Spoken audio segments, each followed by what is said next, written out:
Hello दोस्तों, स्वागत है आपको आपकी अपनी YouTube channel D for you study में। तो दोस्तों, आज के इस वीडियो में कम्प्लीटली आपके मैथिली के अति महत्वपूर्ण प्रश्न लेकर के आए हैं, जो कि क्लास 10th के एग्जाम्स 2023 के लिए है। तो चलिए दोस्तों, देखते हैं एक एक करके सारे प्रश्न को। इससे पहले वाले दीर्घ उत्तरीय वाले प्रश्न को अगर आप नहीं देखे उस वीडियो को, तो वीडियो एंड स्क्रीन से मिल जाएगा, वहाँ से आप उसे जरूर देख लीजिएगा। तो दोस्तों, एक एक करके सारे प्रश्नों को हम लोग देखते हैं। इसमें आपका पहला नंबर प्रश्न कह रहा है कि चंद्रमुखी कथा अहाँ के केहन लगत अछि। तो इसका आंसर आपको इस माध्यम से देना है, जैसे हमने दिया इसी तरीके से आप अपने हिसाब से दे सकते हैं, कोई दिक्कत नहीं है। चलिए देखते हैं इसके आंसर को। इसका आंसर है कि चंद्रमुखी कथा अत्यंत कारुणिक तथा कथातीक और कष्ट कटित संतान के पोसब पढ़ा लिखा वकील बनायब आ जखन सुख दिन लगीच आयल तऽ ओहन संतान अधला व्याधि सँ ग्रसित भऽ दोसर लोक लेल प्रस्थान कऽ जाइत अछि, अर्थात वो मर जाइत अछि। चंद्रमुखी बौक बनि जाइत छथि जखन बोली फूटैत छनि तऽ कहैत छथि जे आब कथी लेल उपास आ ककरा लेल जगरना। मैथिली कथा साहित्य में स्वर्ग मनमोहन झा कारुणिक कथाक रचना में सिद्धत हस्त मानल जाइत छलाह।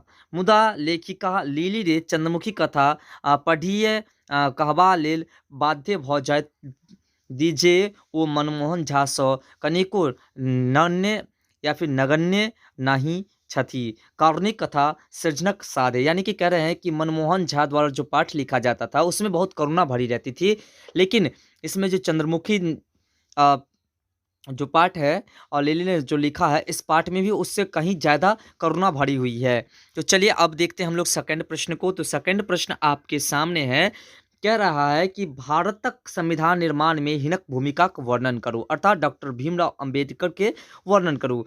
इसका आंसर है कि 15 अगस्त 1947 ईस्वी का जखन भारत स्वतंत्र भेल तो डॉक्टर अंबेडकर कांग्रेस नीतिक सरकार के में प्रथम कानून मंत्री कार्यभार ग्रहण कैलनी और 19 अगस्त के डॉक्टर अंबेडकर भारतीय संविधान प्रारूप कमेटी के चेयरमैन नियुक्त भेला और हुनका ई भार देल गेल से भार देल गेल जे ओ स्वतंत्र भारतक नव संविधान लिखती और भारतीय संविधानक प्रारूप तैयार कैन। हुनका अपन सहयोगी आ समकालीन परिचिन सभक प्रशंसा प्राप्त भेलनी और संविधान सभा में 26 नवंबर 1949 ईस्वी का संविधानक स्वीकृति भेट गेलनी, यानी कि लागू भ गेला।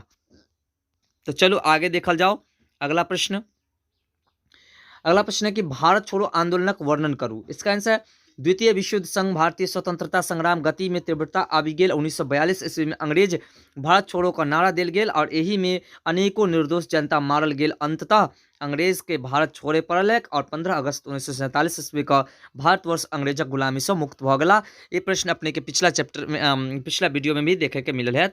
अगला प्रश्न है आपका कि शिवगीत अहाँ के की संदेश दैत अछि। तो इसका आंसर है कि शिवगीत हमरा आत्मनिर्भर बनबाक संदेश दैत अछि, अपन आवश्यकताक पूर्ति लेल अपना अनका पर आश्रित नहीं रही आ कोनो तुच्छ कर्म नहीं कर लागी आ भगवान हाथ पैर देने छथि, मनुष्य रूप में जन्म देने छथि तऽ किएक नहि परिश्रम कर जीवी। खेती सेहो उत्तम कर्म थिक और ओही सँ संपूर्ण संसारक लोकक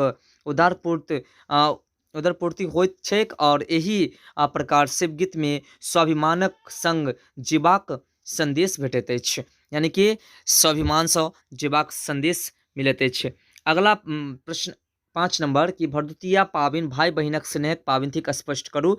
ये प्रश्न ऑलरेडी भी हो चुका है, लेकिन फिर से भरदुतिया पाबनि में बहिन भाईक प्रति स्नेह आ भाईक बहिनक प्रति अपनापन पाबनि छी और भाई बहिनक हेतु गाम सँ किछु ने किछु सनेश आने छथि और बहिन दूबि धान पान मखान अक्षत सँ हुनका न्योत दीर्घायुक होयबाक भगवान सँ प्रार्थना करैत छथि और दुनूक एक दूसरक अनन्य प्रेमक प्रतीक थिक भरदुतिया पर्व। देखिए, ये प्रश्न कुछ अलग तरह से इसका आंसर दिया गया और उसमें जो उस वीडियो में जो बताया गया था उसका अलग तरीके से आप किसी भी तरीके से लिखेंगे तो आपको पूरा नंबर मिल जाएगा।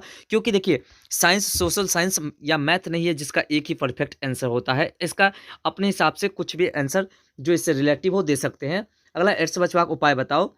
इसका आंसर है कि एड्स सँ बचबाक लेल अनचिन्हार व्यक्तिक संग दैहिक संपर्क नहीं करबाक चाही और संबंध स्थापित करबाक सँ पूर्व ई निश्चित कएली कि जे ओ व्यक्ति जे अछि HIV सँ ग्रसित नहीं हो, और दोसर रक्त चढ़ेबाक काल देखबाक चाही जे रक्त देनिहार व्यक्ति HIV सँ पीड़ित नहीं हो, और दोसर दोसरा के देल सिरिंज सँ सुई नहीं लेबाक चाही। ते सबसँ उत्तम उपाय अछि कि चरित्रवान बनी। जब तक चरित्रवान नहीं बनत तब तक ई बीमारी सतैबे करी। अगला प्रश्न है आपका, प्रश्न नंबर 7 कह रहा है कि विद्यापति की रचना से परिचित कराओ। इसका आंसर है विद्यापति 3 भाषा में रचना कैल, संस्कृत, अभट्ट, मैथिली। संस्कृत में उनका प्रमुख कृति निम्न अछि: पुरुष परीक्षा, विवाह सागर, लिखनावली आदि। अभट्ट में लिखल हुनक 2 गोट चंपू काव्य अछि: कृतिलता आ कृति पताका। और मैथिली में विद्यापति विशाल गिरासिक रचना कैलक। हुनक लिखल गीत श्रृंगारिक, भक्ति आ व्यवहार विषयक छनि, यानी कि उनका द्वारा लगभग हजारों गीत लिखल गेल छला जे कि श्रृंगारिक छला और भक्ति छला।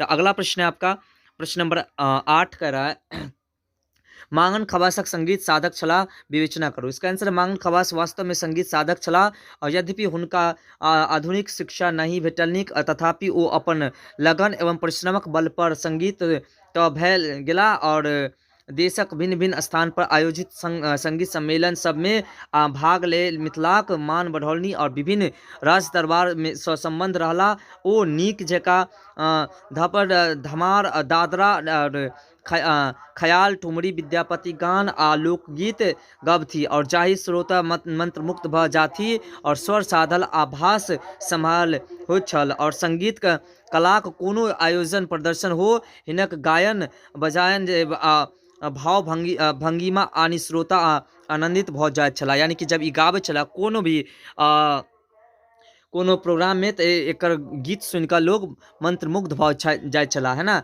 और मिर्जापुर संगीत सम्मेलन में 1932 ईस्वी में इनका स्वर्ण पदक से सम्मानित कल गेल, और एतेक उपलब्धि एकटा कुशल संगीत साधके संभव भय सकैत छल। तो दोस्तों इसमें एक प्रश्न आपका ऑब्जेक्टिव भी बनता है, यानी कि एक नहीं ऐसे 2 प्रश्न बनता है कि मांगन खवास को स्वर्ण पदक कतऽ देल गेल छला, या फिर कतेक ईस्वी का देल गेल छला, तो मिर्जापुर में, और 1932 ईस्वी का।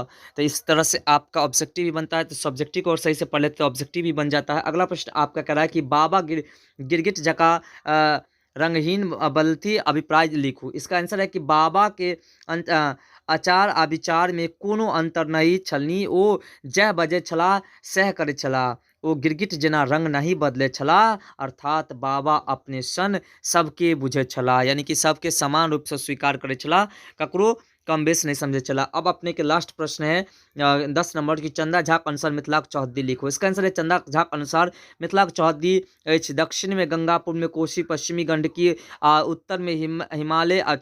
चंदा झा का शब्द में गंगा बहती जनिक दक्षिण दिश पूर्व कोसी धारा, पश्चिमी बहती गंडकी, उत्तर हिम्मत बल विस्तारा।